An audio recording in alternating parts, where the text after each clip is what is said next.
Easter ஞாயிறு தாக்குதல பத்தி பேசும்போது தான் ம். எனக்கு இன்னொரு விஷயம் ஞாபகம் வருது. இந்த மனோஜ் கமகே இருக்காரு இல்லையா? ஆ. அவரு வந்து இப்ப நிறைய கேள்விகள வந்து கேட்டிருக்காரு. ராஜபக்ஷவோட ஆஸ்தான சட்டத்தரணி. சட்டத்தரணி அப்படின்னு சொல்லலாம். அவர் ம். வந்து நிறைய கேள்விகள வந்து கேட்டிருக்காரு. என்ன அப்படின்னு பார்த்தீங்கன்னா, நீங்க வந்து இப்ப இந்த ஈஸ்டர் ஞாயிறு தாக்குதல் இருக்கு. அதுக்கு ம். சம்பந்தம் அப்படின்னு சொல்லி சுரேஷ் சாலைய வந்து அரெஸ்ட் பண்ணி வச்சிருக்கீங்க. ம்.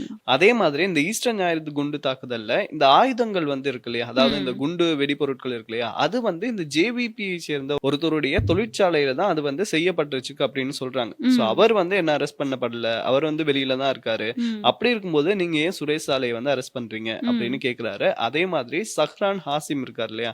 அவர வந்து ஒரு சட்டத்தரணி ஒருத்தர் வந்து யாருக்குமே தெரியாம கார்ல ஒரு குறிப்பிட்ட இடத்துல இருந்து இன்னொரு குறிப்பிட்ட இதுக்கு கூட்டிச் சென்றாரு. ம். அவர் வந்து இப்ப வெளியில தான் இருக்காரு. அவர நீங்க எதுவுமே பண்ணல.